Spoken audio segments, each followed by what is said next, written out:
사랑하는 성도 여러분, 오늘도 주님과 함께 복된 하루 되시기 바랍니다.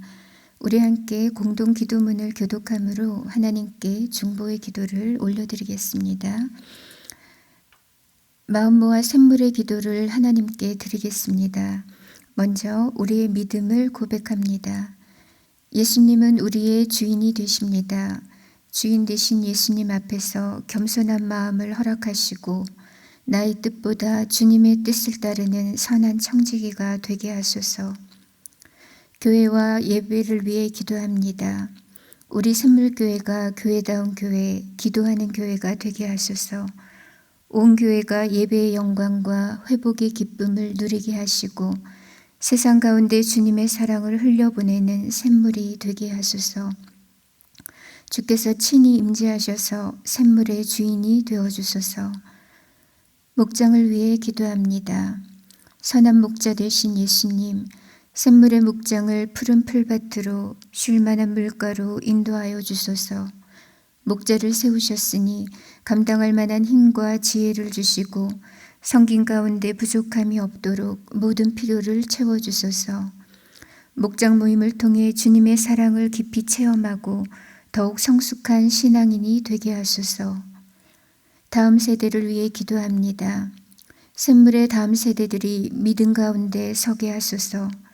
여호와를 경외하게 하시고 하나님과 사람에게 더욱 사랑받는 자녀들이 되게 하소서. 이 세대를 본받지 않고 하나님께서 기뻐하시는 것이 무엇인지 분별할 줄 알게 하소서. 샘물의 다음 세대가 주님의 기쁨이 되게 하소서. 선교사님들을 위해 기도합니다. 복음의 최전선에서 수고하시는 선교사님들과 그 가정을 주께서 보호하여 주소서. 영적으로 메마르지 않도록 성령으로 충만케 하시고 때를 따라 돕는 은혜를 누리는 기쁨도 허락하소서. 언제 어디서나 충성된 주님의 종이 되게 하소서. 나라를 위해 기도합니다. 온 세상의 주관자 되시는 하나님, 우리나라를 보호하여 주소서. 국민들을 바이러스의 위협으로부터 지켜주시고 경제적인 상황이 안정되게 하소서. 이 땅에 하나님의 공의가 흐르고 샬롬의 온기가 넘치게 하소서. 여호와의 영광을 인정하는 나라가 되게 하소서. 샘물 성도들을 위해 기도합니다. 오늘도 주님과 동행하는 형통한 하루가 되게 하소서. 우리 삶의 형편을 살펴주시고 자녀의 발걸음도 인도하여 주소서. 하나님과의 사귐이 있는 하루가 되게 하소서. 자비로우신 예수님의 이름으로 기도합니다. 아멘. 이제 하나님 말씀을 보도록 하겠습니다. 오늘 말씀은 예레미야 2장 29절에서 37절입니다. 예레미야 2장 29절에서 37절 말씀을 읽겠습니다. 너희가 나에게 대항함은 어찌 됨이냐? 너희가 다 내게 잘못하였느니라. 여호와의 말씀이니라. 내가 너희 자녀들을 때린 것이 무익함은 그들이 징계를 받아들이지 아니함이라. 너희 칼이 사나운 사자같이 너희 선지자들을 삼켰느니라. 너희 이 세대여 여호와의 말을 들어보라. 내가 이스라엘에게 광야가 되었었느냐? 캄캄한 땅이 되었었느냐? 무슨 이유로 내 백성이 말하기를 우리는 노였으니 다시 주께로 가지 아니하겠다 하느냐? 처녀가 어찌 그의 패물을 잊겠느냐? 신부가 어찌 그의 예복을 잊겠느냐? 오직 내 백성은 나를 잊었나니 그 날수는 셀 수 없거늘 내가 어찌 사랑을 얻으려고 내 행위를 아름답게 꾸미느냐? 그러므로 내 행위를 악한 여자들에게까지 가르쳤으며 또 내 옷단에는 죄 없는 가난한 자를 죽인 피가 묻었나니 그들이 담 구멍을 뚫었기 때문이 아니라 오직 이 모든 일 때문이라. 그러나 너는 말하기를 나는 무죄하니 그의 진노가 참으로 내게서 떠났다 하거니와 보라 내 말이 나는 죄를 범하지 아니하였다 하였으므로 내가 너를 심판하리라. 내가 어찌하여 내 길을 바꾸어 부지런히 돌아다니느냐? 내가 아수르로 말미암아 수치를 당한 같이 또한 애굽으로 말미암아 수치를 당할 것이라. 내가 두 손으로 내 머리를 싸고 거기서도 나가리니 이는 내가 의지하는 자들을 나 여호와가 버렸으므로 내가 그들로 말미암아 형통하지 못할 것임이라. 아멘. 사춘기 아이들을 보면 때때로 누가 아군인지 또 누가 적군인지 헷갈려하는 것을 봅니다.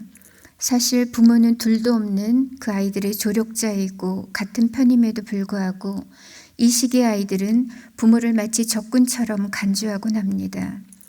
그렇게 부모를 거역하고 대적할 때 부모의 마음은 무너지게 되는 거죠.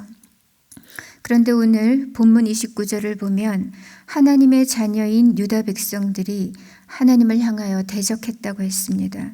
하나님께서 말씀하시기를 너희가 나에게 대항함은 어찌 됨이냐 너희가 다 내게 잘못하였느니라고 하십니다. 너희가 지금 나를 대적하고 있다, 반역하고 있다라고 개탄하십니다. 이 백성들이 도대체 어떻게 했길래 하나님께서 나를 대적했다고 말씀하시는 걸까요? 또 우리 안에는 무심코 하나님을 대적하며 반역하는 태도가 없을까요? 오늘 우리는 유다의 하나님을 대적하는 이 행태가 어떠했는지를 살펴봄으로써 우리의 신앙을 점검하는 계기로 삼고자 합니다. 첫째, 유다는 어떻게 하나님을 대적했는가? 하나님의 징계를 거부하며 하나님을 대적했습니다. 30절 말씀에 내가 너희 자녀들을 때린 것이 무익함은 그들이 징계를 받아들이지 아니함이라. 너희 칼이 사나운 사자같이 너희 선지자들을 삼켰느니라 고 하십니다. 하나님께서는 일찍이 이스라엘 백성들을 선택하셨습니다. 그리고는 너희가 내 언약을 지키면 너희가 나의 소유가 될 것이고 제사장 나라가 될 것이며 거룩한 백성이 될 것이라고 하셨습니다. 뿐만 아니라 나는 너희에게 아버지가 되고 너희는 내게 아들이 되리니 너희가 만일 죄를 범하면 내가 사람의 매와 인생의 채찍으로 징계하시겠다고 하셨습니다. 예수님의 사랑 때문에 우리는 하나님의 자녀가 되었습니다. 하나님은 예수 안에서 우리의 하늘 아버지가 되어주셨습니다. 우리는 성령으로 말미암아 그 하늘 아버지의 양자로 입적되었기 때문에 하나님은 자녀인 우리를 늘 사랑과 긍휼로 돌봐주십니다. 우리가 그의 자녀이기 때문에 악한 길로 또 그릇된 길로 치달을 때는 반드시 우리에게 브레이크를 거시고 경책하시는 거죠. 거듭된 경고에도 불구하고 못 알아듣거나 또 의도적으로 악을 행하고 거역을 하게 되면 하나님은 인생 채찍을 드셔서라도 기어코 우리를 바른 길로 가게 만드십니다. 세상 사람들은 많은 잘못을 해도 아무 일 없이 괜찮을 때가 많습니다. 하지만 성도는 한 번만 어긋난 길로 가더라도 하나님께서 바로 저지하시고 기입하십니다. 우리가 하나님의 거룩한 자녀이기 때문입니다. 하나님은 우리가 바다 끝에 가 있을지라도 우리를 따라오시고 살피십니다. 거기서도 주님의 손이 우리를 인도하시고 주의 오른손이 우리를 붙드시는 겁니다. 사랑하는 성도 여러분, 하나님의 경책을 가볍게 여기지 마시기 바랍니다. 하나님의 징계를 싫어하지 마시기 바랍니다. 경책 속에 숨어 있는 하나님의 사랑을 헤아리시기 바랍니다. 하나님의 진리를 깨달아서 다시 하나님께로 돌이키며 말씀으로 늘 내 삶을 교정하는 것, 이것이 성도의 올바른 자세입니다. 그런데 오늘 하나님께서는 유다 백성들을 향하여 그동안에 그들을 향한 모든 징계들이 다 허사였고 부질없었다라고 말씀합니다. 하나님은 그들을 사랑하여 바른 길로 가도록 또 회개하도록 매를 드셨지만 유다는 하나님의 징계를 노골적으로 싫어했습니다. 오히려 더 악한 행동을 일삼으면서 하나님을 반역했습니다. 그들은 하나님의 징계를 수용하지 않았을 뿐만 아니라 하나님의 보내신 선지자를 죽이는 등의 더 크고 더 깊은 악을 서슴지 않았던 것입니다. 우리 중에 완벽한 사람은 없습니다. 누구나 실수를 하고 잘못을 범하죠. 그러나 중요한 것은 하나님의 경고의 터치가 있을 때 곧바로 그 죄의 자리를 박차고 일어나는 것입니다. 하나님의 경책을 달게 받고 다시금 순종의 자세를 가다듬어야 합니다. 징계를 경히 여기는 것은 곧 하나님을 대적하는 죄가 됩니다. 두 번째로 유다는 어떻게 하나님을 대적했는가? 하나님을 망각함으로 하나님을 대적했습니다. 32절 말씀 보시면 처녀가 어찌 그의 폐물을 잊겠느냐, 신부가 어찌 그의 예복을 잊겠느냐, 오직 내 백성은 나를 잊었나니 그 날수는 셀 수 없거늘 라고 말씀합니다. 이 말씀은 결혼을 앞둔 처녀가 어떻게 그 결혼 폐물을 잊어버리겠느냐, 신부가 어떻게 자기의 웨딩드레스를 잊어버릴 수 있다는 말이냐, 이 뜻입니다. 하지만 수없이 많은 날 동안 오직 내 백성은 나를 잊었다라고 하십니다. 어떨 때 신부가 결혼 폐물을 하찮게 여기게 되고 또 어떨 때 결혼 예복을 함부로 여기며 잊어버리게 될까요? 그 경우는 단 한 가지밖에 없습니다. 신랑이 싫은 겁니다. 신랑에게 마음이 없는 겁니다. 그렇지 않고서야 있을 수 없는 일인 겁니다. 이스라엘 백성들은 실수로 하나님을 잊어버린 것이 아닙니다. 다른 우상을 사랑하고 고의로 하나님을 배역했습니다. 거짓 우상을 겸하여 섬김으로 하나님의 계명을 저버렸습니다. 또한 자신들뿐만 아니라 다른 사람들까지 배교의 길, 우상 숭배의 길로 가도록 종용하고 가르쳤습니다. 그들은 하나님을 고의적으로 멸시했습니다. 그렇다면 유다 백성들은 왜 하나님을 애써서 잊어버렸을까요? 왜냐하면 하나님을 주목하게 되면 죄 짓는 것이 불편하기 때문입니다. 하나님을 깡그리 잊어버려야, 머릿속에서 하얗게 지워버려야 마음껏 또 가책 없이 악을 행할 수 있기 때문입니다. 그러나 하나님을 망각하는 동시에 우리의 양심은 화인 맞은 것처럼 딱딱하게 굳어버리게 됩니다.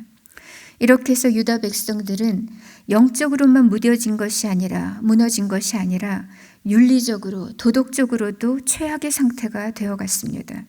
34절 말씀에 또 내 옷단에는 죄 없는 가난한 자를 죽인 피가 묻었나니 그들이 담구멍을 뚫었기 때문이 아니라 오직 이 모든 일 때문이니라. 완전 범죄인 줄 알았는데 그들의 옷단 끝에 증거가 남아 있었습니다. 피가 묻어 있는 것을 하나님이 보셨습니다.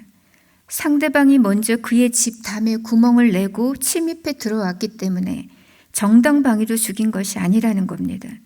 그들은 죄 없는 무고한 자를, 대항할 힘이 없는 약한 자를, 가난한 자를 죽였습니다. 하나님을 잊으면, 하나님 사랑을 잃어버리면 이웃사랑도 없습니다. 이것이 우리가 전도해야 할 이유 중에 하나입니다.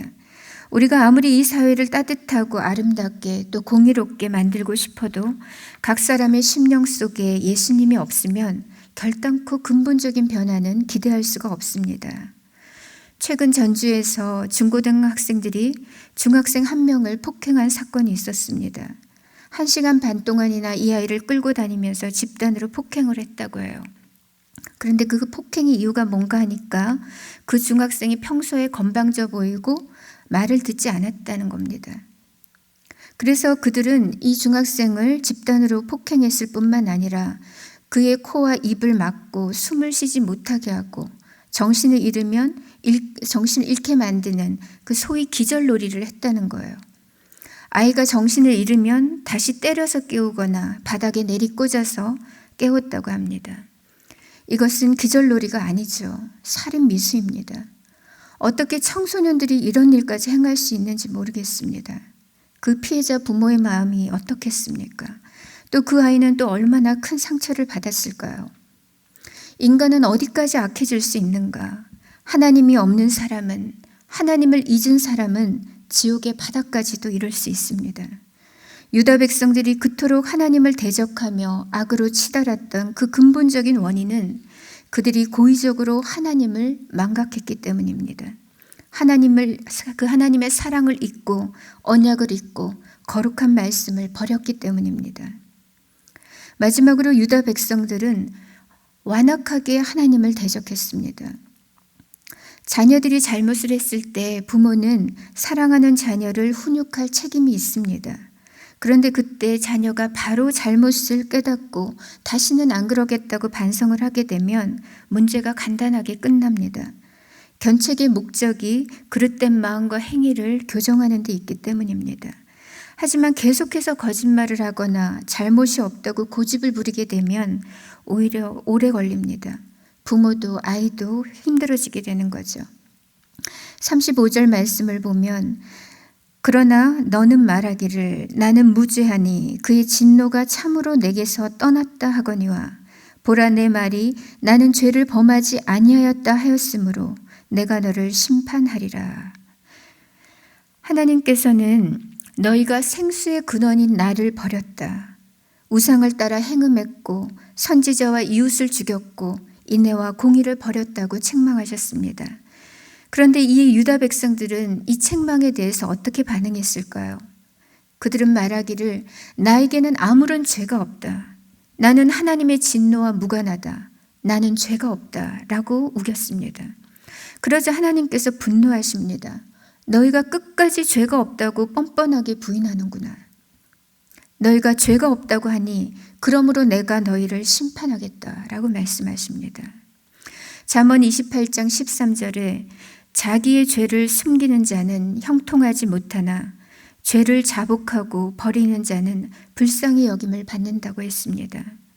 시편 32편 5절에는 내가 이르기를 내 허물을 여호와께 자복하리라 하고 주께 내 죄를 아뢰고 내 죄악을 숨기지 아니하였더니 곧 주께서 내 죄악을 사하셨나이다 라고 했고 요한일서 1장 9절 말씀에는 만일 우리가 우리 죄를 자백하면 그는 미쁘시고 의로우사 우리 죄를 사하시며 우리를 모든 불의에서 깨끗하게 하신다고 약속하셨습니다. 잘못한 사실 자체보다 더 심각한 문제는 잘못을 인정하지 않는 태도입니다. 자복하며 회개하지 않는 것입니다. 엄밀히 말하면 우리는 죄 때문에 망하는 것이 아니라 끝까지 죄를 고집하는 그 마음의 완악함 때문에 망합니다.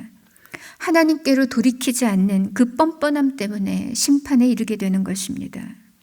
오늘 우리는 하나님을 대적했던 유다 백성들의 패역함을 살펴보았습니다. 우리 안에도 혹시 하나님을 대적하는 이 같은 행태는 없는지 돌아보아야겠습니다. 하나님의 징계를 싫어하지 마시기 바랍니다. 징계라는 것이 결코 즐거운 일은 아니지만 징계하시는 하나님의 마음을 헤아려서 징계를 소중히 받아들이는 우리 성도님들 되시기 바랍니다. 그리고 어떤 경우에도 하나님을 망각하지 마시기 바랍니다. 내 마음대로 살려고 하면 하나님은 매우 불편합니다. 하나님이 내게 방해가 됩니다. 그러나 하나님은 우리에게 생명의 샘이 되십니다. 하나님을 망각하는 자는 자기 영혼을 잃어버리게 될 것입니다. 마지막으로 완악함을 버리시기 바랍니다. 언제나 성령 안에서 부드럽고 겸비한 심령으로 살아가시기 바랍니다. 오늘 아침 함께 기도하실 때 우리가 이렇게 기도했으면 좋겠습니다. 하나님의 경책을 소중히 여기게 하소서. 징계를 단 마음으로 받게 하소서. 하나님을 기억하게 하소서. 말씀을 기억하고 하나님의 은혜를 잊지 않게 하소서. 우리의 완악한 그 묵은 땅을 기경하여 주소서. 하나님 앞에 늘 겸손하고 고운 마음밭이 되게 하여 주소서. 이렇게 말씀을 붙들고 기도하시고 또 나라를 위해서 기도하겠습니다. 이 나라의 안보를 지켜주시고 북한의 김정은 정권이 어리석은 판단이나 행동을 하지 않도록 핵을 깨끗이 포기하고 평화와 상생의 길로 나아갈 수 있도록 기도해 주시고 또 코로나 상황이 속히 안정되어서 우리가 온전한 예배와 또 영혼 구원에 힘쓰는 교회가 될 수 있기를 기도해 주시기를 바랍니다. 또 주일학교 예배를 우리가 어렵사리 재개했는데 예배가 다시 후퇴하는 일이 없게 하시고 온 성도들이 말씀과 기도로 늘 깨어 있어서 마라나타 주님을 소망하는 그 믿음으로 승리할 수 있도록 이 아침에 함께 기도하고 또 개인 기도 제목으로 하나님 앞에 나아가도록 하겠습니다. 기도하겠습니다.